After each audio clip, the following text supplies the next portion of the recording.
Good afternoon and welcome to our regular council meeting for Monday, December 9th, 2024. I will call the meeting to order at 5 p.m. First item on the agenda, under agenda item 1.1, Land Acknowledgement. The town of Coaldale acknowledges that we are gathered on the lands of the Blackfoot peoples of the Canadian Plains and pays respect to the Blackfoot peoples past, present, and future while recognizing their cultural heritage, beliefs, and relationship to the land. The town of Coaldale is also home to Métis District 1 Foothills.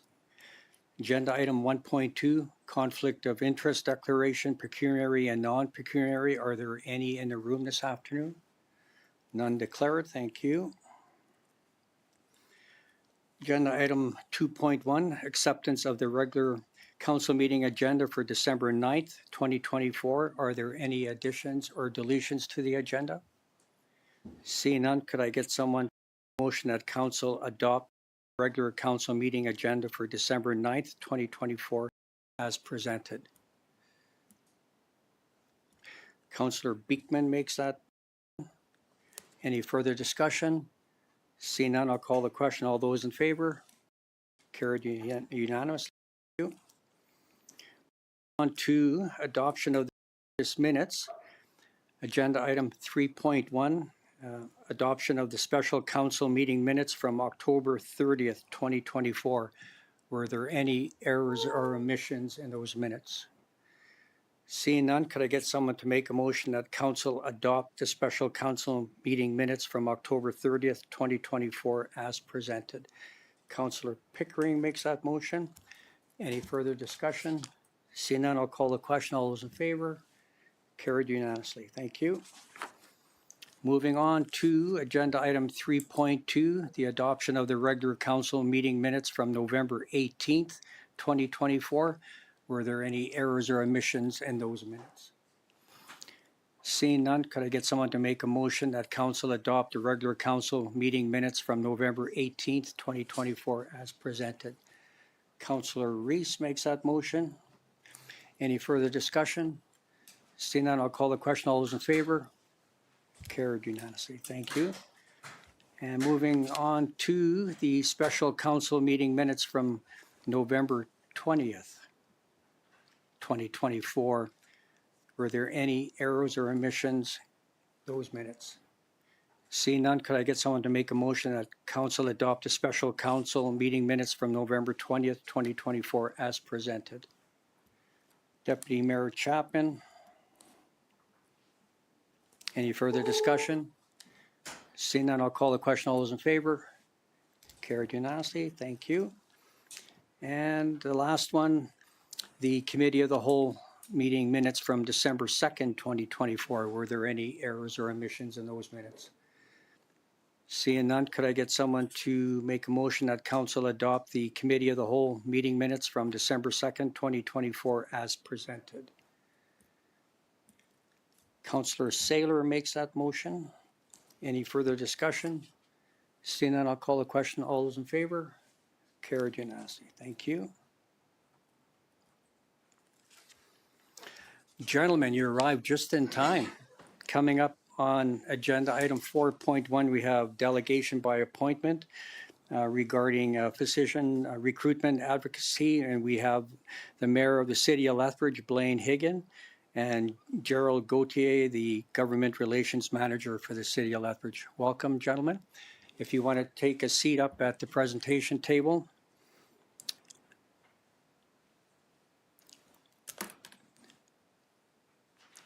And once you get settled in, you can start, and just remember to use your mic buttons, please.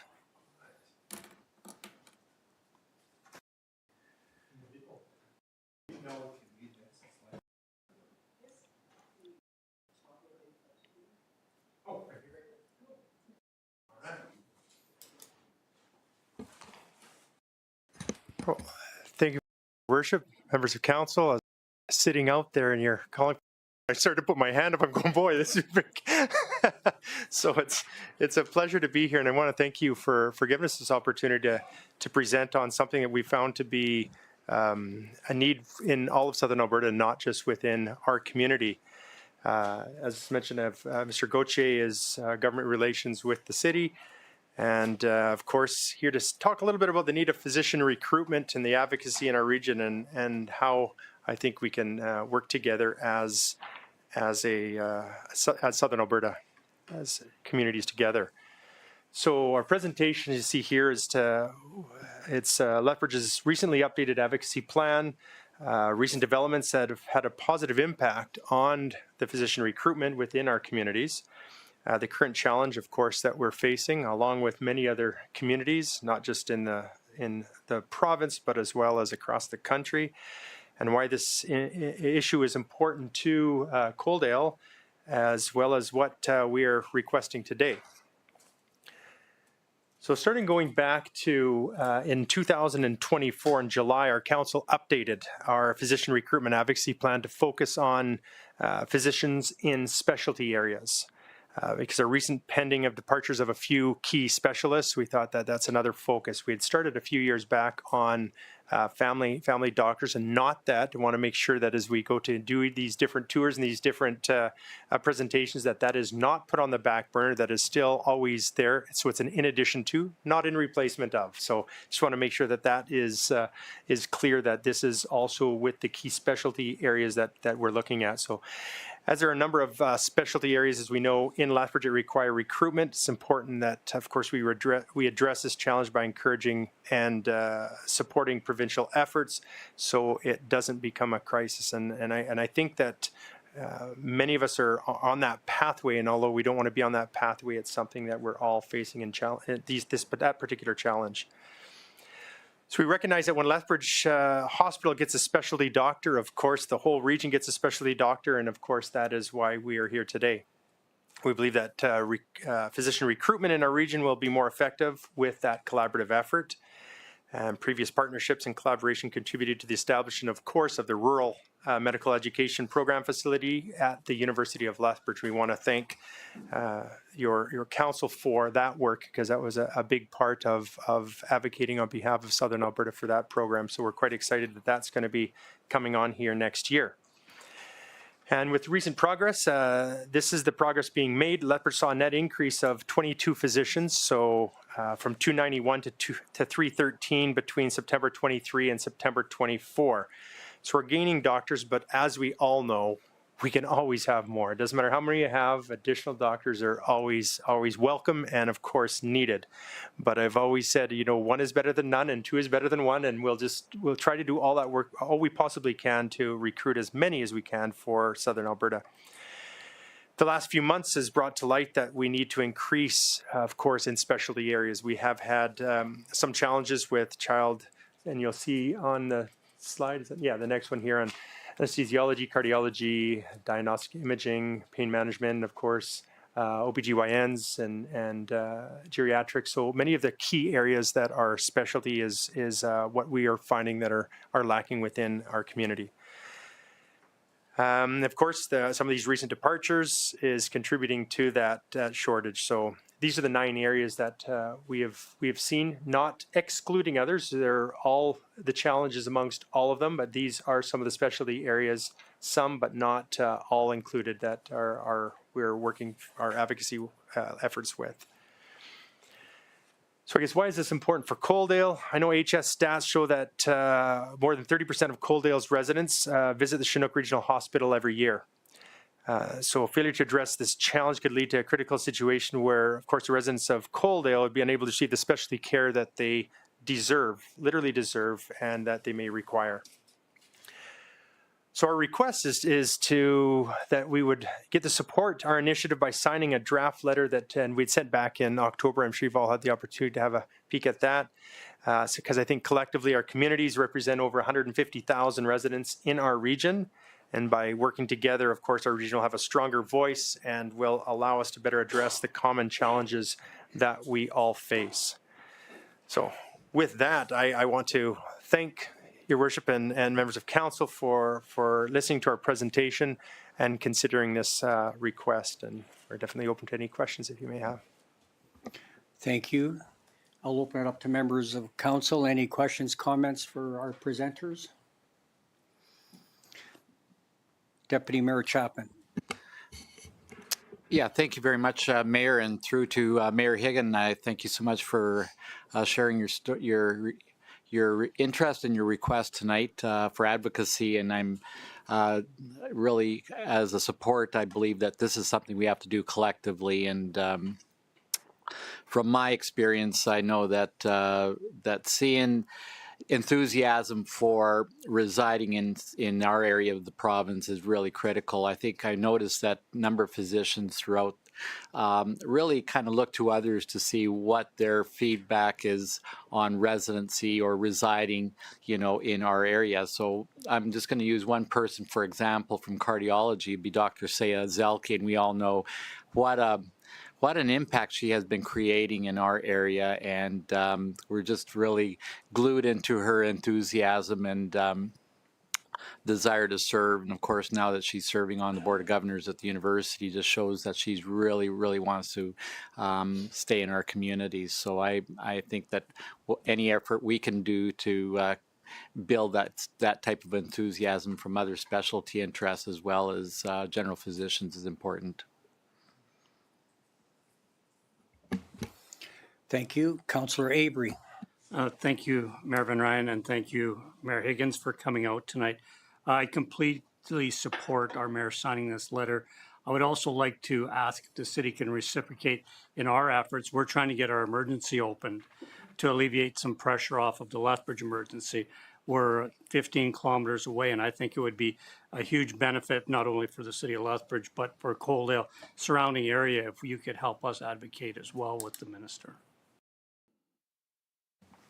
Absolutely. I think it's a great idea. Together as a region. Thank you. And then the Councillor Beekman asking for me for their stats on how many Lethbridge residents come to Coaldale. So, Manager of Government Relations, Jonathan, he's got the operator on speed dial.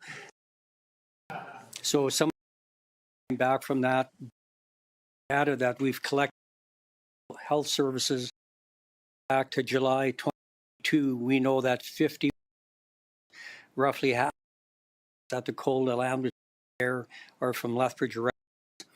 In fiscal year 2019 to 2020, 505 Lethbridge residents used Coaldale ambulatory clinic, and in fiscal 2022 to 2020, that number jumped to 322, so of 700%. What this tells us is Coaldale residents have no choice but to travel into neighboring Lethbridge for emergency care. Many Lethbridge residents are to drive out to Coaldale to avoid long wait times at the Chinook Regional Hospital and Lethbridge walk-in clinics. So it's a regional problem that we have. Any other questions for our presenter? Well, thank you very much. Call for a motion that council receive the physician recruitment delegation as information. Who cares to make that motion? Councillor Pickering. Is there any further discussion? Seeing none, I'll call the question. All those in favor? Carried unanimously.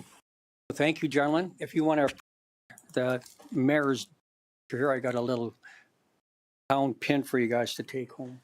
Excellent. If I add one more thing with your permission, Your Worship, Mr. Councillor Chapman had mentioned, and you have the force that she has been with the community. I want you all know you're invited if you wish to come tomorrow at 12:30. We'll be presenting a key to the city to Dr. Zelke for the work that she's done. There's 0 cardiologists in town. When she came back in 2013, she was to come down for a short visit and ended up staying here with being the first cardiologist and up to 8, possibly another one. She's in the South region, 2 just given letters of acceptance. They'll be starting by next year, as well as a 9th maybe coming that we'll be meeting tomorrow. So you're welcome to be there if you're able. If not, watch that online. It's just an incredible story that she has. So thank you. Thank you. Appreciate it. Give one to Gerald too. Thank you. Thanks so much. Thank you. We'll get that letter off to you tomorrow.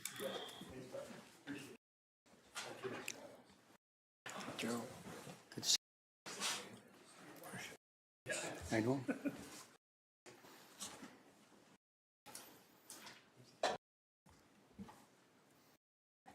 Moving on, agenda item 5, we have a hearing for Land Use Bylaw Amendment 904-11- regarding 2511. And I will call up our Director of Growth and Investment, CAO, to introduce the subject. I'll call the public hearing to 15 p.m. Well, thank you very much. Mayor Van Rijn, Council, happy to be speaking on this issue today. As you recall, reading of the bylaw was passed at the meeting. 905-P is to the rezoning of a lot from the commercial C2 designation, commercial C1 designation at 2511 21st Avenue. The town has received an application to rezone the lot from its existing zoning to the C1 zoning. The purpose of the rezoning is to accommodate the construction of a financial institution. Financial institution is neither permitted nor discretionary within the C2 zoning, however, is permitted within the C1 zoning. The applicant is First Choice Savings and Credit Union, and their intention, shockingly, is to construct a credit union, so based on their name. Adjacent lots in the area are a mix of the C1 and C2 zonings. And administration, in looking at this matter, is supportive of the application given the relatively low impact of the proposal. The difference between the C2 and C1 districts is relatively minor. Arguably, the C1 zoning is less intensive than the C2 zoning from a traffic perspective in particular, though that always ultimately depends on the use. With respect to this public hearing, given the strike that was in place, we did some hand delivery of notifications to make sure that those notifications were received by surrounding adjacent landowners. We did receive one email with respect to the issue at hand, mostly just asking questions. So we did provide council with a paper copy of that email and those responses, as well as a digital copy. However, that was less of a letter stating an opinion on the matter rather than, again, just asking for questions and clarification. But I'm happy to answer any of those questions at the public hearing here. Again, administration's recommendation on the matter, given the minor change in nature of the matter, is to for council to consider second and third reading on the matter moving forward. Thank you. Thank you. I'll open it up to members of council. Any questions, comments? I see that we have a representative of the applicant. If you wanted to say a few words, please come and join Cameron at the presenters table. And remember to turn your microphone on. Thank you very much. My name is Jason Sentis. I'm the Chief Executive Officer of First Choice Savings and Credit Union, and I'm proud to be here this evening for this application here. First Choice Savings and Credit Union is a full-service financial institution, and we have been serving Southern Alberta for approximately 75 years. We firmly believe that we can make a positive contribution to the town of Coaldale, to the local businesses, and to the residents, and we would be excited to open a branch here for the town here, because I believe again that we can make a positive contribution and can add some value to the residents. And I'd be happy to entertain any questions that you may have. Thank you. I'll open it up to members of council. Any questions for either of our speakers? So the question I have is, why didn't you guys just buy the BMO building? Why we didn't buy the because of the nature of this property here, we feel that where it's located is a better location for us, and we believe that we can serve your residents and your local businesses better from the property that is on this address versus the previous building. Okay, thank you. Any other questions, comments? So with that being said, I will now ask council if they have sufficient information to make a decision on Land Use Bylaw Amendment 905-P-11-24 regarding civic address 2511 21st Avenue to amend, to change from commercial C2 to commercial C1. Thank you. I'll declare the public hearing closed at 5:20 p.m.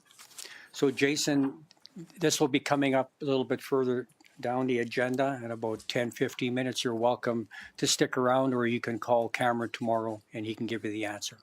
Thank you very much.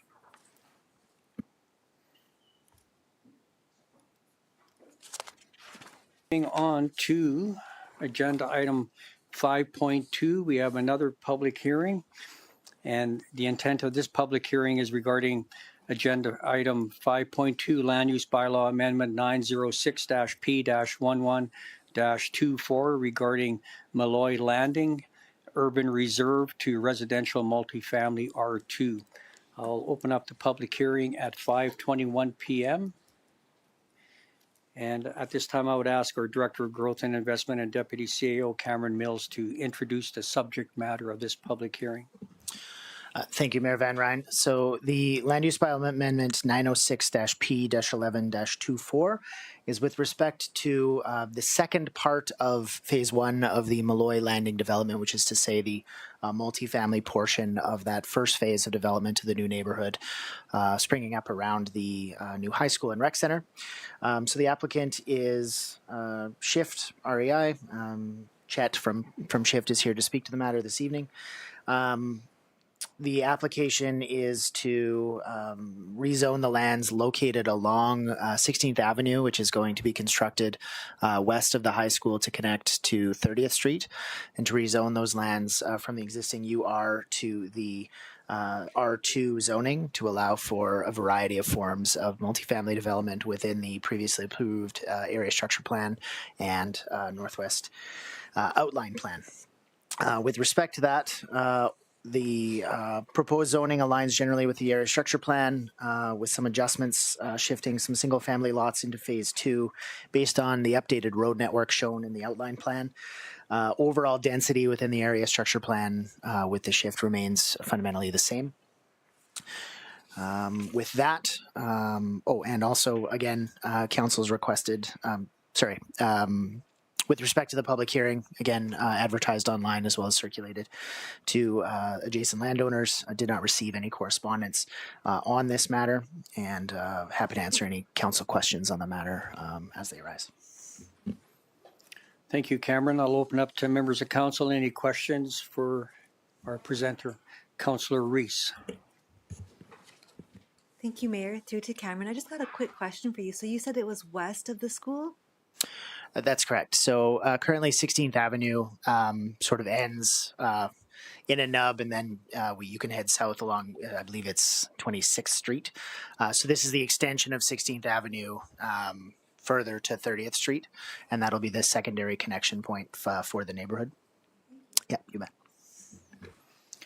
Thank you. Any further questions, comments? We have a representative from Shift Real Estate Investments. Chet, did you have anything to add? Okay, thank you. I will now ask council if they have sufficient information to make a decision on Land Use Bylaw Amendment 906-P-11-24 regarding Malloy Landing to change from urban reserve to residential multifamily R2. I'll declare the public hearing closed at 5:24 p.m.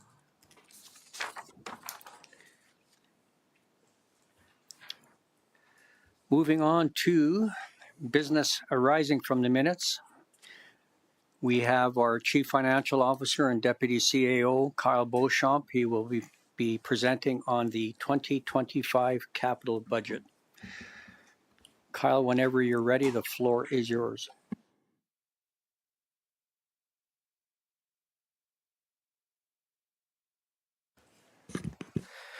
Okay, thanks and good evening, Mayor and Council. So tonight we do have the 2025 capital budget presented to you for approval. So there's a little corporate knowledge here. So the capital budget was first presented to the Council at the October 30th special budget meeting.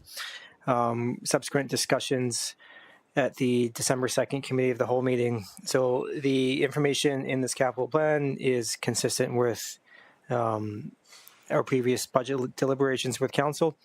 You will notice that there's a couple items specifically excluded from the plan due to just accounting treatment and standards. The items listed on the staff report here, starting at the antique fire truck and going to the facility abatement, would be more operating in nature and technically would fall into the operating budget. So just from a accounting perspective, you won't see them in the capital budget document, but that's because we've moved them into the draft operating budget. So with that being said, I will turn this back over to council for any questions on the proposed 2025-2029 capital plan. Thank you. Is there any questions, comments from members of council for our presenter? Councillor Abrey. Thank you, Mayor. And as I said in my email earlier, because of the one word, I cannot vote with a good conscience in favor of the whole capital budget. But I do have one more question. Under rescue truck, $225,000. So that's our 25%. So that's another $1 million rescue truck that we're buying, because it should be a 25-75 split. That 2225 is the total cost of the vehicle. Okay, thank you. Thank you. So I'll give an opportunity if we want to have our either Kyle or our CAO comment on Councillor Abrey's concern, how we could work around that question of his. Kaylin, you want to go first? Sure, I'm happy to provide some clarification. I think the intention of the way it's written, and we can change the wording, but the intent behind the wording in the staff report is that even if the capital budget is approved with the money in place for the rescue engine, administration is not then permitted to go and complete that transaction without getting separate approval from council. That was what the intent was. The other option is you can delete it from the budget and then you add the budget, but then you're changing the budget. What we're trying to say is that this doesn't just give us the green light to proceed with the purchase. Council gets to have a say whether it's approved or not approved at this table at some point in 2025. The question will be called. So I just wanted to clarify that. Thank you. Any other follow-up comments, questions regarding that? Councillor Pickering. Thank you, Mayor. Through to Kaylin. So what you're saying is in 2025, this has to be voted on, regardless one way or the other, was what you're just saying right now? The intention would be that council would vote on it, and how council votes on it, it's up to council. It's in here because it's part of our capital plan. This is our recommendation. It's been discussed at our Fire Services Committee meetings, but by having it in here, we don't have the green light just to go complete the purchase unilaterally as administration. So that's what I was trying to clarify. Thank you. Any other questions, comments? Deputy Mayor Chapman. Thank you, Mayor, and through to Kyle, I wanted to offer my thoughts on your clarity or classification of operating projects, and that reading it through makes sense to me, and I appreciate that direction that you're taking, trying to separate operating projects out from the major capital plan. Seeing no more questions, comments, could I get someone to consider making a motion that council approve the 2025 capital budget as presented? Deputy Mayor Chapman makes that motion. Any further discussion? Seeing none, I'll call the question. All those in favor? Opposed? Councillor Abrey is opposed. Motion is carried. Moving on to agenda item 6.2, the operating budget. And again, we have our Chief Financial Officer and Deputy CAO Kyle Beauchamp presenting. Kyle, whenever you're ready. So again, the just corporate knowledge on this. So the 2025 operating budget, we did have previous deliberations at the November 20th special council meeting, excuse me, as well as the December 2nd committee of the whole meeting. So the information presented in this plan is consistent with what we've talked about in the operating part of the budget. So it does include a 2% increase to the franchise fees on the electricity side from 18 to 20%, an increase in the natural gas franchise fees from 20 to 25%.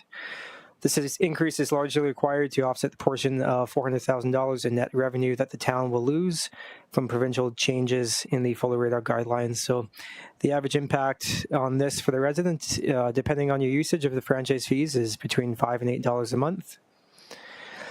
The proposed average residential tax increase, in addition to this, would be 2.85% on a property valued at $400,000. This would be an estimated tax increase of $6.55 per month.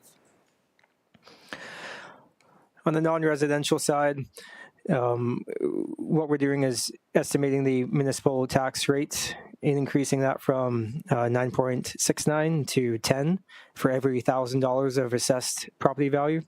So 10 is essentially a 1% total non-residential tax. There are significant variations in how these properties are valued, so it's difficult to estimate what the exact tax increase there. But in comparing Coalhill to our neighbors, we do remain 50% lower than the city of Lethbridge and 25% lower than the town of Taber with these rates. That being said, I'd be happy to take any questions from council as part of this staff report.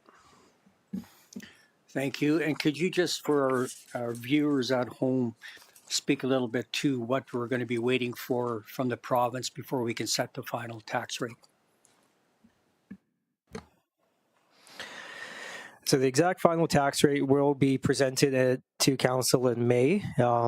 So two things. So the assessment data that we have in here is still of draft format. It's not finalized. We're pretty confident from our assessor that we're getting to that point, but there still could be some slight tweaks. We're also waiting on the province to announce what the tax requisitions for the education as well as Green Acres and what the tax requisition will be for seniors housing. So part of your tax bill at home there is the municipal town of Coalhill portion, but there is also the taxes from the government of Alberta for education and in Green Acres for seniors housing. So we won't know those tax requirements until the new year. So that will come up in April, May once we have all that information. Thank you. Any questions or comments from council? Seeing none. Oh, sorry. Deputy Mayor Chapman. Yeah, thank you, Mayor. Just a couple of questions. Number one, non-residential tax rate. You say that you aren't able to specifically identify the variation and how it'll impact the values. So is there such a wide discrepancy in the non-residential tax rate that you can't determine very clearly? I'm just a curious question.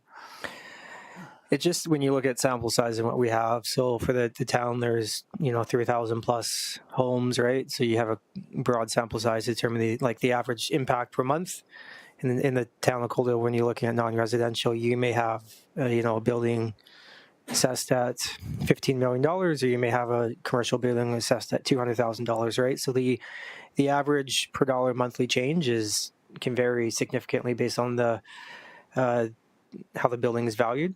So changes to the property are sometimes not as uniform on a non-residential basis they are for your personal house, just based the way that they're assessed in different approaches.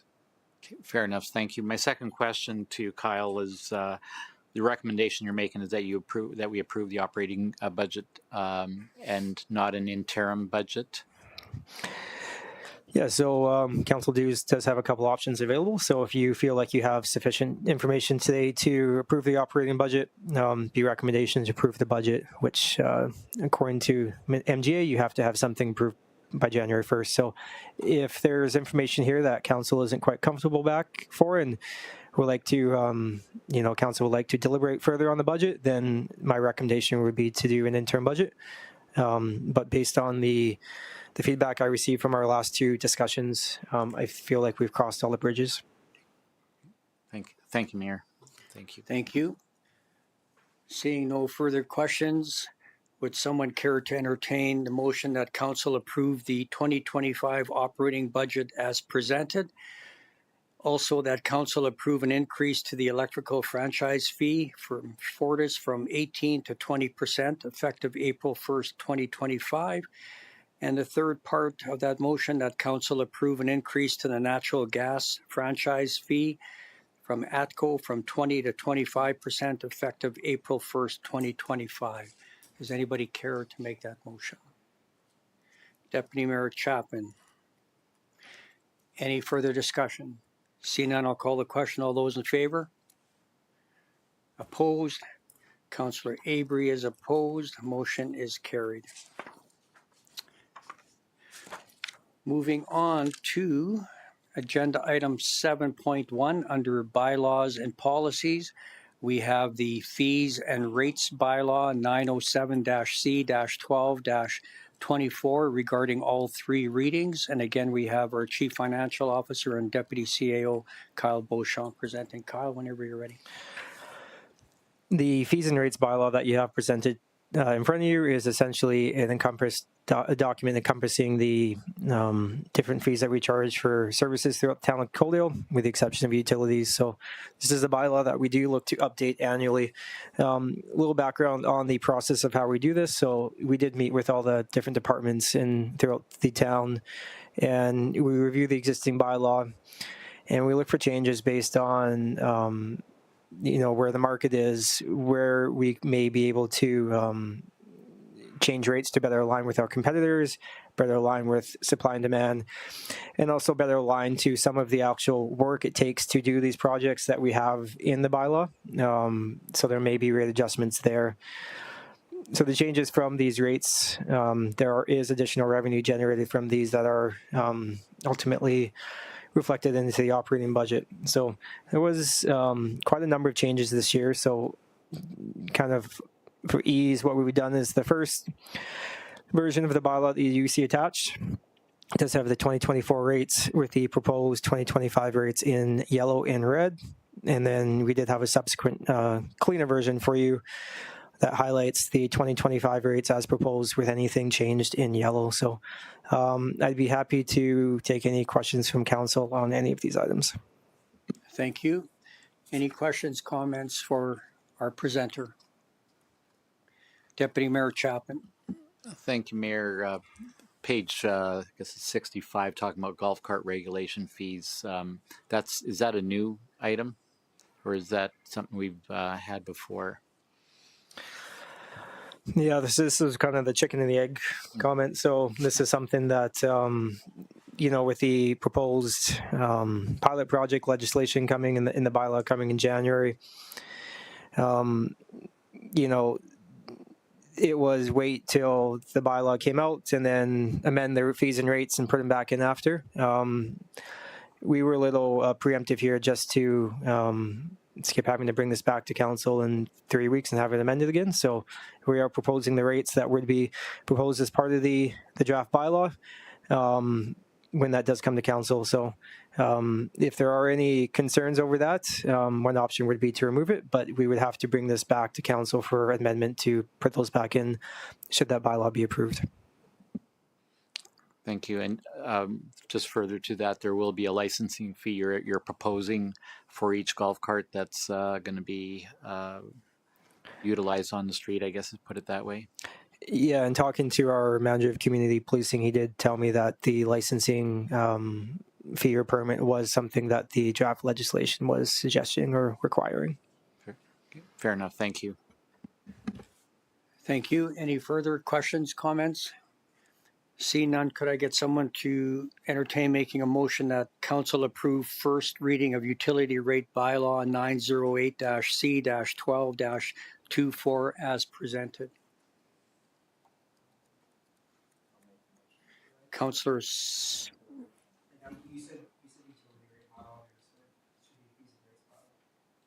I'm sorry. Yes, the fees and rates bylaw 12-C-12-24. Councillor Saylor made that motion. Is there any further discussion?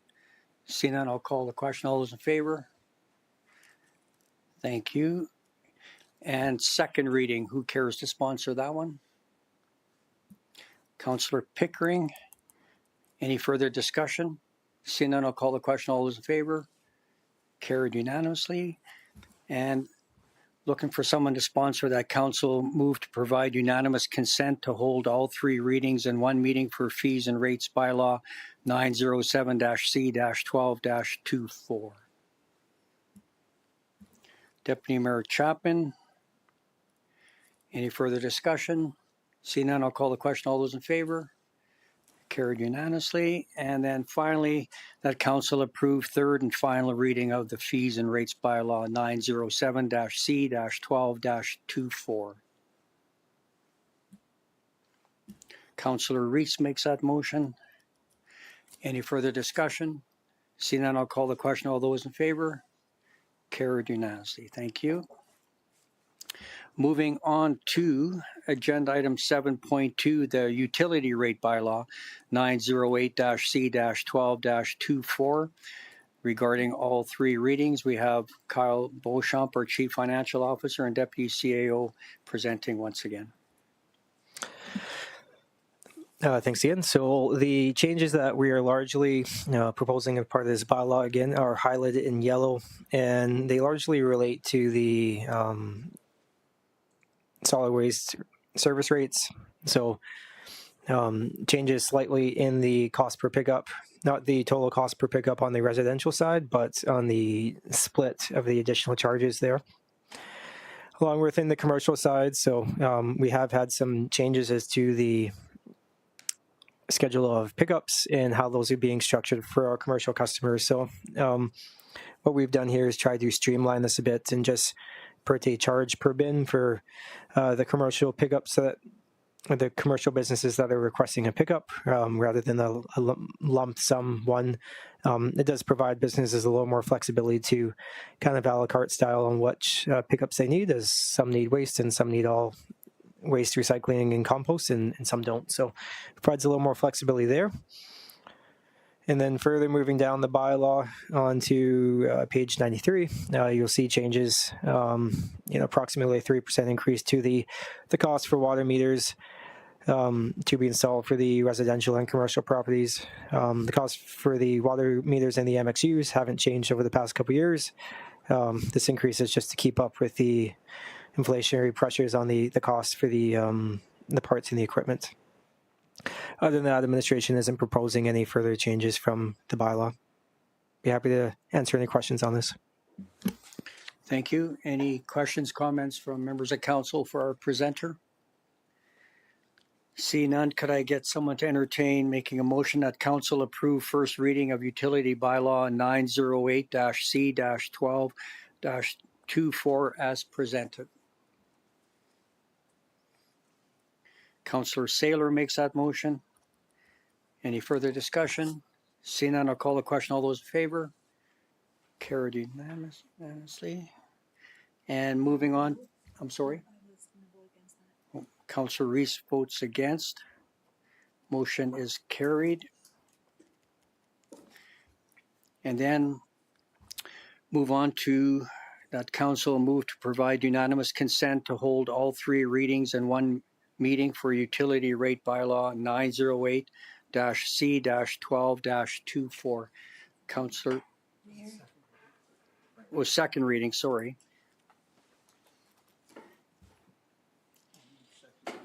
And Councillor Abrey makes that motion. Any further discussion? Seeing none, I'll call the question. All those in favor? Opposed? Councillor Reese is opposed. Motion is carried.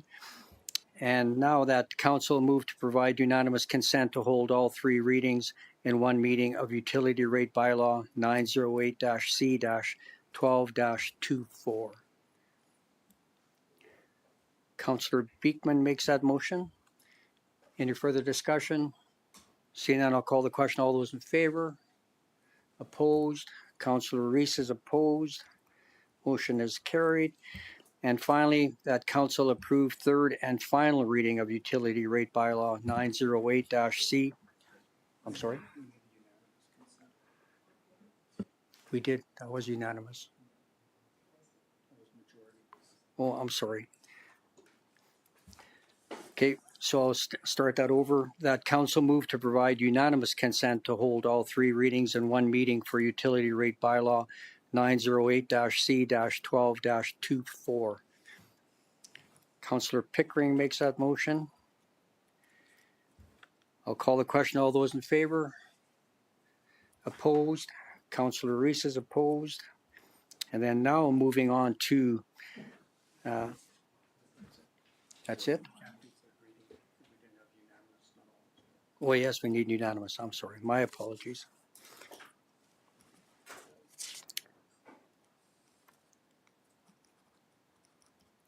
Okay, moving on to agenda item 7.3, Land Use Bylaw Amendment 905-P-11-24 regarding second and third reading, rezoning highway commercial C2 to commercial C1 for the civic address 2511 21st Avenue.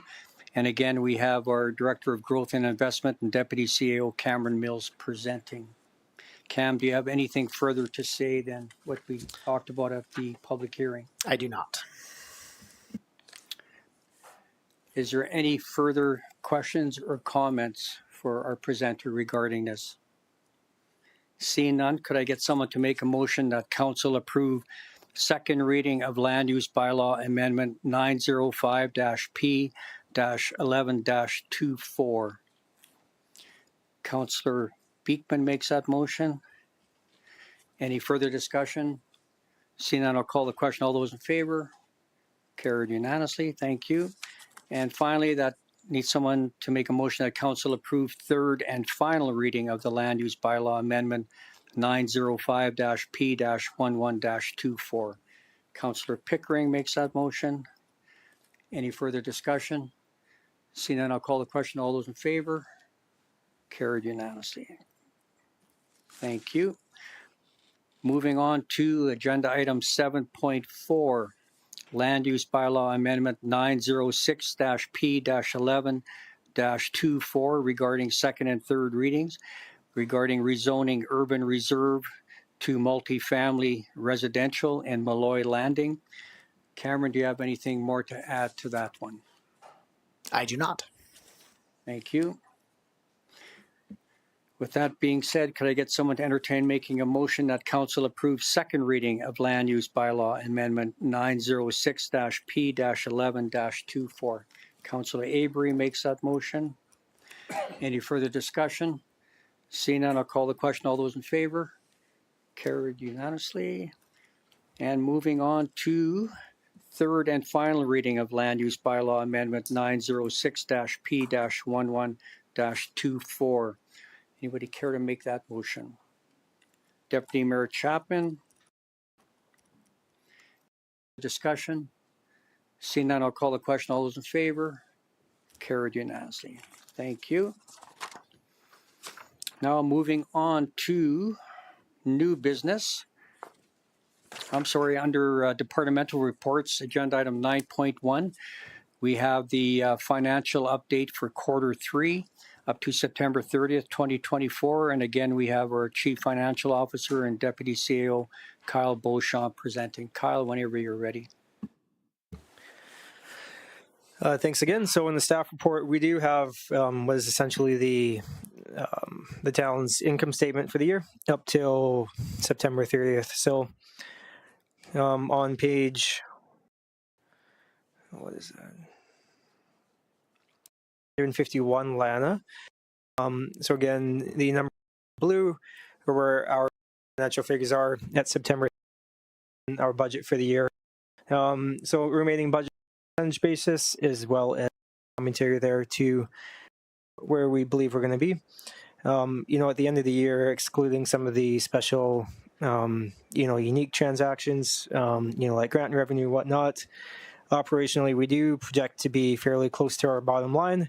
We do have some items that we're going to be over budget, with some items that we're going to be under budget. So our best guess right now is operationally we're going to be between $0 surplus and $250,000 surplus. Considering our total budget is just over $25 million, it's a very small percentage. So we're going to be coming very close to that. On the capital side, so that is on page 153. So these are the capital projects which we have incurred expenses for the year. So, we do have the amount spent year to date with the budget, and then some commentary there for the projects that are completed and then the ones that are still outstanding. So we're getting close on a couple of these final projects to wrapping these up at the end of the year. Just waiting on some final cost and work to do with our various departments managing these. So we'll have a full and complete picture of this finalized in March when we get close to the year end that we will present to council again. So I won't go into the information specifically. There is a lot here, but I'd be happy to take any questions on anything council may have questions on. Thank you. I'll open it up to members of council. Any questions, comments for our presenter? Seeing none, could I get someone to entertain making a motion that council approve the Q3 financial update for September 30th, 2024?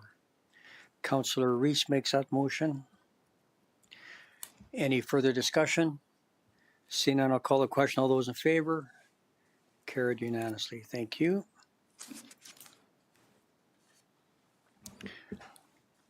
Moving on to agenda item 9.2, the 2024 comparative analysis and key findings. And again, we have our Director of Growth and Investment and Deputy CAO, Cameron Mills, presenting, along with Jonathan Wensveen, our Manager of Government Relations. Whenever you gentlemen are ready. Thank you, Mayor. So the purpose of this staff report is simply to present some of the key findings in the town's forthcoming 2024 comparative analysis. A little bit of background. The comparative analysis is published annually and stands alongside the town's operating and capital budgets, audited financial statements, and annual reports as one more tool for analyzing the efficacy and efficiency of Coaldale's operations and service delivery. Its chief purpose is to provide town residents and business owners, both current and prospective, with a better sense of how Coaldale is being run, as well as to provide the town's elected officials with a better understanding of how to make Coaldale a more competitive and attractive place to live moving forward. In keeping with our previous analyses, the 2024 comparative analysis once again compares Coaldale's financial and operational performance to the financial and operational performances of a number of other peer and neighboring municipalities. However, in designing the 2024 analysis, administration updated its sample of municipalities to include Hinton and Olds and no longer include Ponoka. And the reasons for updating our sample of municipalities was twofold. One, by including Olds and Hinton in our sample, we were able to provide more context for understanding Coaldale's financial and operational performance relative to the financial and operational performances of other similarly sized municipalities with populations of 96 and 9872 respectively. Both Olds and Hinton are similar in size to Coaldale. The second reason why we broadened and refined our sample is by excluding the town of Ponoka. We were able to control for population growth and ensure that all of the municipalities in our sample remain between 8,000 and 12,000 residents. Once again, all of the information in the analysis comes from publicly available, high quality sources. These include audited and published financial statements or information published by the federal and provincial governments, such as the province's Equalized Assessment Report. Finally, in keeping with our previous analyses, the 2024 analysis compares Coaldale to its peer and neighboring municipalities across 7 benchmarks. 1, total revenue and operating expenditures. 2, salary, wages, and benefits. 3, executive compensation. 4, taxation and assessment. 5, assessment growth. 6, population growth. And then finally, crime severity. And again, the reasons for comparing Coaldale to its peer and neighboring municipalities across these benchmarks is also twofold. One, they provide more of a bird's eye view of the operation compared to the operations of these other municipalities. And then second, these benchmarks can be tracked consistently year after year. So it makes the analysis more methodologically rigorous. And with that, I'll turn it over to my colleague Cam to take us through some of the key findings. Thank you. Just want to take a minute before we go into some of the statistics, just to point out that this is the 6th year that we've engaged in this exercise. It changes slightly year over year. The intention is to only modify things slightly in terms of what we're looking at in terms of categories.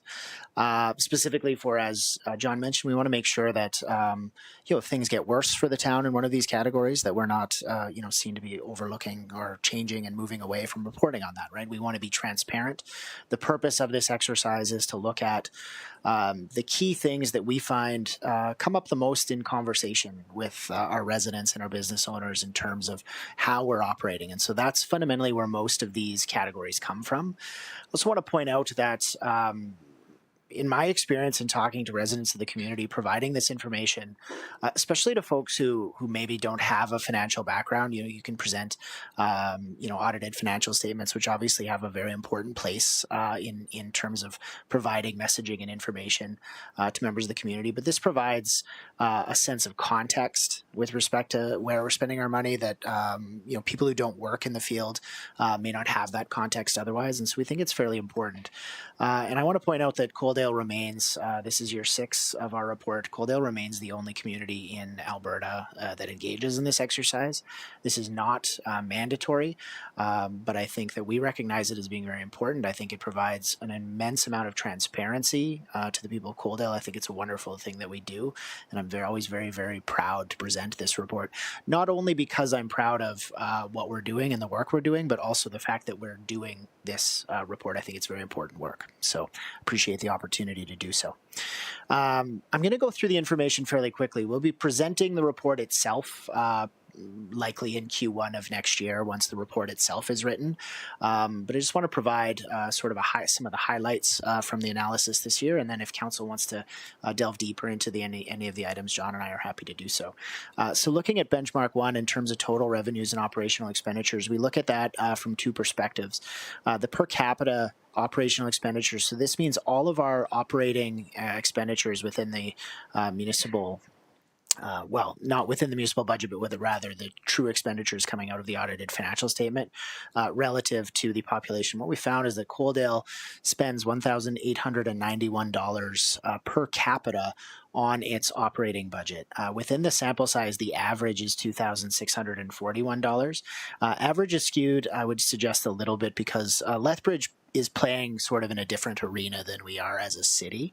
But at the same time, we also include Lethbridge County in that metric, which runs a fundamentally different operation than any of these other urban municipalities.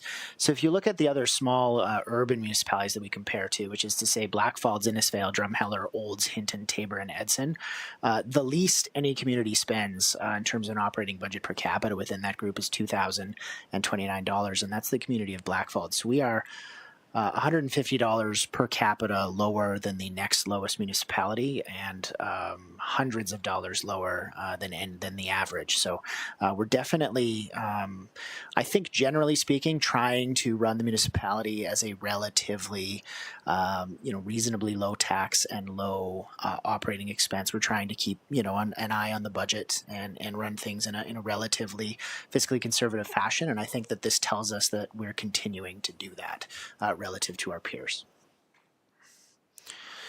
Taking a look at salaries, wages, and benefits. So these numbers are encapsulated in the overall operating budget, but it is largely the single biggest expense. And it's also probably the item that gets brought up the most sort of in conversations on the street, just say to how much we spend on employees generally. And what we find there is that Coaldale's operating expenses, so this is the combined value of all salaries, wages, and benefits associated with that staffing, is on a per capita basis at $737 per capita, relative to an average of 1,082 within the sample size. Within that, again, if you look at the other smaller urban municipalities, the next lowest is Blackfalds at $871, which represents that would represent about a 20% increase in our salaries, wages, and benefits expense in order to be the second lowest on the list. So again, we're quite happy to see that we are keeping those expenses down for the people of this community. We do the same thing with executive compensation. So again, the executive compensation is a little bit skewed. You can see the average is relatively low relative to the broader field, but fundamentally speaking, Coaldale's executive compensation is right there in the average, and the same goes for our compensation with respect to mayor and council. So we're right there in the middle with respect to these. We have a couple of numbers which skew the average to the lower. We had some turnover in both of those communities. So generally speaking, our expectation is that we're probably coming in a little bit below average. In this sense, we're just slightly above it.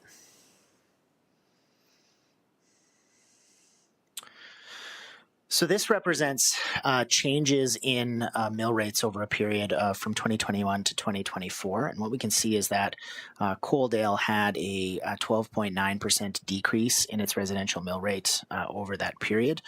So that's the mill rate change rather than the tax rate change, because obviously there's some inflation built into that. But what I would suggest here is that the number itself is less important than the relative position on the scale, which shows that from the residential side, we had a 12.9% decrease relative to an average over that period of 0.6%. And while Coaldale did experience some property value appreciation, the same is true, certainly equally true for realistically every other municipality on this list. And so what you can say without a shadow of a doubt is that Coaldale has done a better job if the goal is on keeping the residential tax rate down over this period of time than its peers. On the non-residential mill rate side, we signed a decrease of 1.8% relative to an average of 1.5%.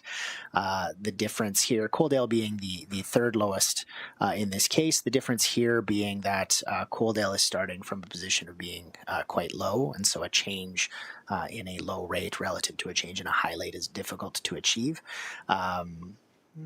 But that being said, I still remain quite a bit below average in that field, below average being a good thing in this case. Assessment growth continues to be an area where Coaldale is seeing great returns. So per capita residential assessment growth over the period of time of $37,508 relative to an average of a little bit less than half of that at just under $18,000. On the residential side, Coaldale remains in first place, and we are in second, the second highest growth within the comparators, just below Lethbridge County, who've had a few major projects which are going to drive that value up. Realistically speaking, both Lethbridge County and Coaldale have some major projects that are coming online, which will be skewing these numbers reasonably starting next year and the year after that. We won't get into too much detail into what those projects are. We're all aware of them. But this is fundamentally so this number for Coaldale doesn't include sort of new cold related assessment growth, for example. So this is a number where we continue to see positive gains for the community. Population growth over the period, Coaldale remains slightly above average, though certainly not as high as some of its peers on the population side, so at 4.4% population growth. This is something we've talked about at length over the period. We had a bit of a supply constraint on the housing side for a period of about 4 years once the Westgate subdivision filled up, with the opportunity seeing a lot more multifamily residential coming online recently, as well as some of the, what I would say, mid-priced housing availability with new neighborhoods, Malloy Landing in particular, coming online. We do expect to see Coaldale's population growth rate start to exceed 2% on an annualized basis. So crime severity is the newest benchmark. I believe this is the third one. What we do is we average the crime severity index score over a 5-year period. And the reason for that is that there can be a lot of volatility one year over another. And we find a 5-year rolling average is sort of a better reflection of the sort of true state of crime severity within a community.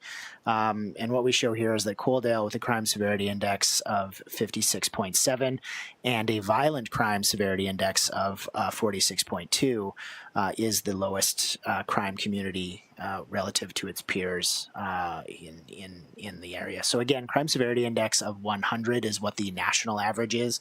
Alberta tends to be a slightly higher crime jurisdiction than other provinces. The biggest reason for that is likely that we have the youngest average population, and people in their 20s tend to commit more crimes than people in their 70s, for example, in my experience. May not be your experience, but that has been my experience.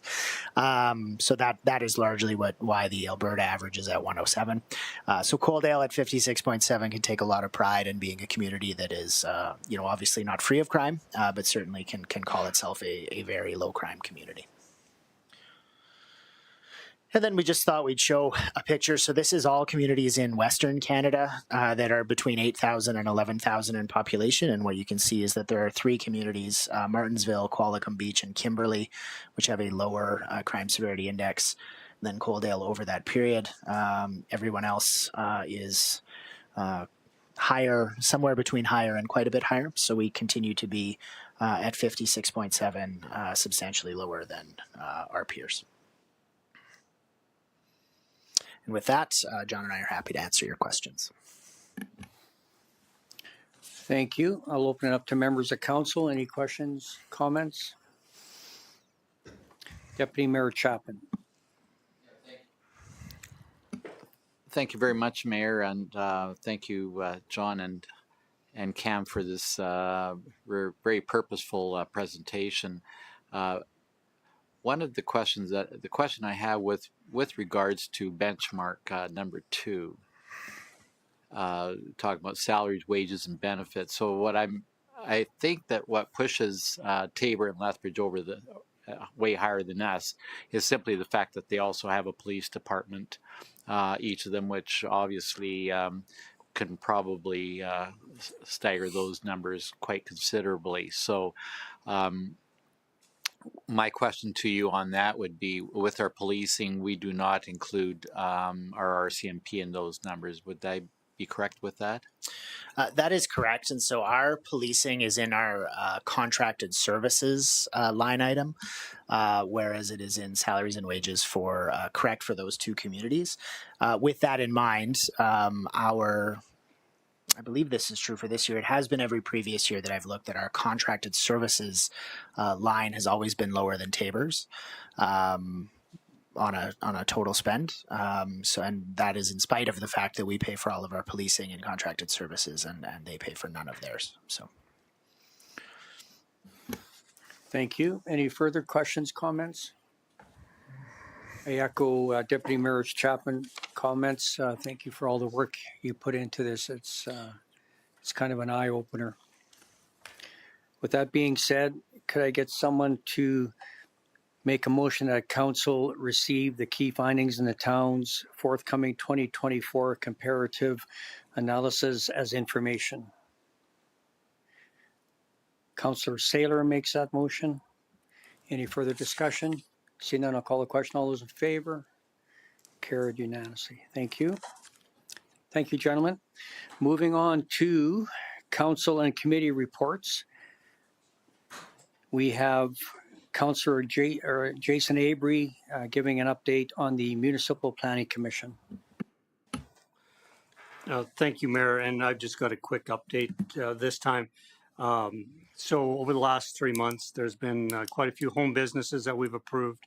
And one of the things I would like to bring up on Wednesday at our MPE is how we look at properly taxing those businesses, as they don't have storefronts, but still just paying a residential tax and really not other business community. And then we They both attended last month, and forward to the next year. They're going to contribute to MPE. Thank you. For Councillor Abrey. Deputy Mayor Chapman. Through to agree to how home are being, how should I say, addressed, that they are that people, that there's such a thing in their homes, and you know, if we're on home-based business and Thank you for your question. I believe our development are very much on, as well as our municipal enforcement, sure that they're not putting the wrong signage out and like that. The parking, our town staff are doing an exceptional job with those home-based businesses. Councillor Reese. Thanks, Mayor, and through to Councillor Abrey. Where can I put for the upcoming meeting for MPC?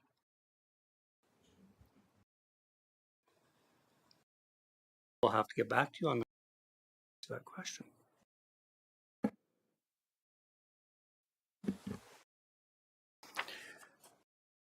Do you have an answer?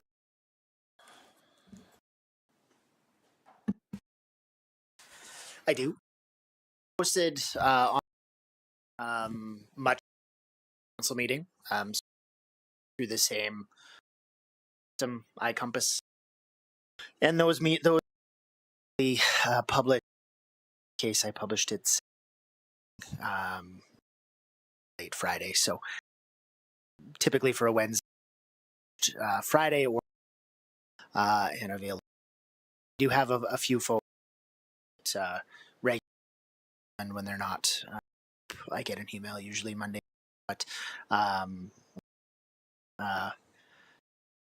picking them up in the last, so that's been we also send, much like the rezoning hearings, we provide written surrounding these with respect to whom I did. And again, Andrew in this case had hand delivered all those Canada post strike, just to make sure that everyone that was sort of direct into these types of things.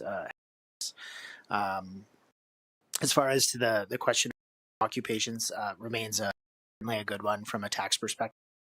The home occupation 2 that does come forward does have a fee associated with it. It's about $500 to apply for one of those. Between the MPC charges and the development permit charges, they do require a business license, which is an annual charge.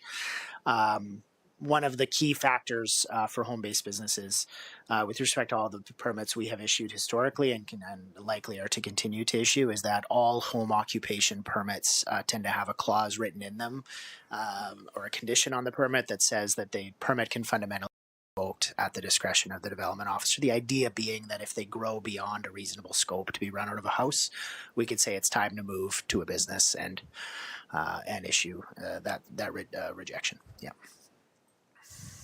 Councillor Pickering. Thank you, Mayor Van Rijn. Through to Cam.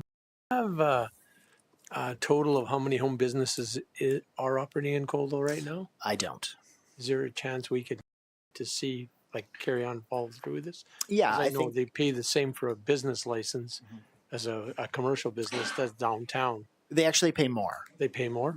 Yeah, I don't know the exact breakdown. I mean, and it's obviously nowhere near the difference that changing from the residential mill rate is about 0.7% and the commercial mill rate's about 1%. So the tax difference is not made up for in the difference in the business license charge. The business license charge would have to be, $500 or $600 higher than a non-home occupation. I believe it's maybe an extra $100 or so is the difference in price. But I could certainly look from a business license perspective how many are associated with home occupations. The difficulty with development permits is a development permit is issued that says a home occupation is allowed, but I don't actually track. If the home occupation stops, I don't revoke the permit, right? The permit is there. indefinitely, so I wouldn't be able to do it through the permitting system, but I could certainly look through the business license system and come back with that information for council. Thank you. Thank you. Any further questions, comments? Seeing none, Councillor Abrey, care to make a motion that we receive your verbal update for the Municipal Planning Commission as information?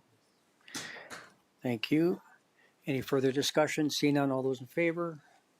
Carried unanimously. Thank you. Moving on to correspondence, agenda item 11.1. We received a letter from Alberta Transportation regarding changes to the Alberta traffic enforcement. Are there any questions, comments on that? Deputy Mayor Chapman. Thank you, Mayor. Reading that letter and the follow-up information that comes following to that, I'm just a little maybe I'm a bit confused in the sense of the regional policing committee and the municipal policing committee for municipalities under 15,000. We're making a decision to go with the municipal policing committee, but that's not what is being addressed in the correspondence. So Yes, I need to be. You're one agenda item down. Okay. This one is regarding photo radar. Okay, thank you. I'm always ahead of the game, aren't I? Councillor Abrey. Thank you, Mayor, and through to Caleb. So this does say stop immediately, but then it does say April. Are we continuing to the end of December? Like, there's so, as Councillor Chapman did say about the other letter, this is very confusing as well because it has so many dates in it that, CPO Anderson was when they said, they immediately, so.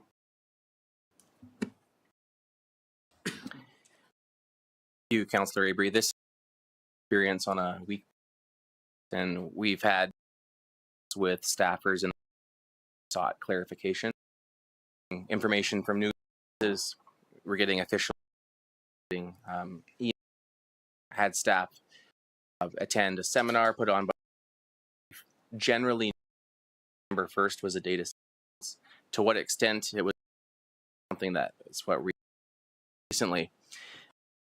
This letter that we received is that on all ways, but we are operating in of which we already have a few in our between now and April is when during the moratorium on highway locations or non-playground construction zones, we can make a business case application for an exemption based on the risk assessment supported by data to continue to operate photo radar in the non-playground construction zones.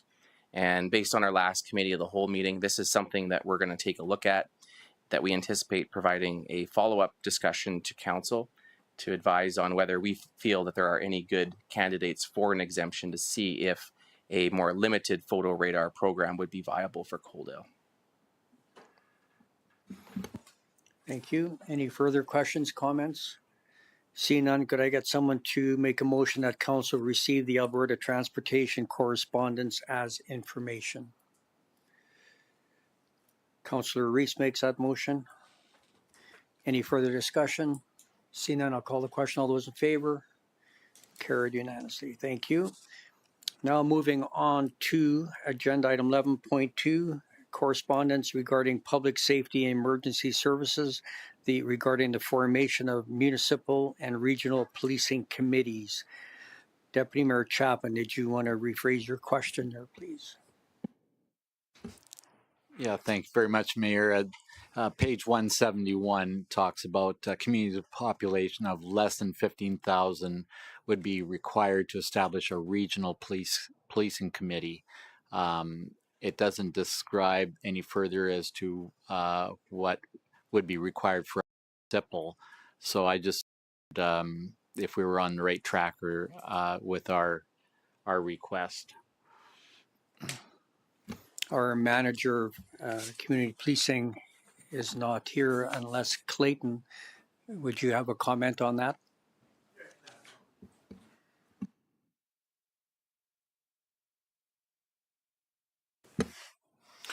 So just from my understanding, there's also a piece that ties into that with the type of agreement that we have with the RCMP, which is what kind of pushes us back to that municipal instead. Thank you. So we that option of forming a municipal policing committee with that requirement. Okay. Thank you. Thank you. Seeing no other questions, could I get to make a motion to receive the public safety and emergency services respondents as information?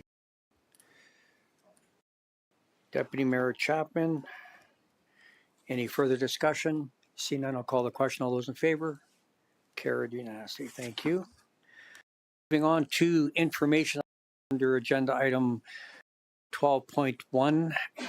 We have Coldell Board minutes from October 15th, 2024. Any questions, comments on that one? 12.2, we have the Coldell and Regional Pet and Animal Wellness Committee meeting minutes. Any questions, comments on that one? And then the last agenda item 12.3, the Gem of the Week meeting minutes from October 2nd, 2024. Any questions or comments on those? Seeing none, could I get someone to make a motion that council receive items 12.1, 12.2, and 12.3 as information? Councillor Beekman makes that motion. Any further discussion? Seeing none, I'll call the question. All those in favor? Nancy. Thank you.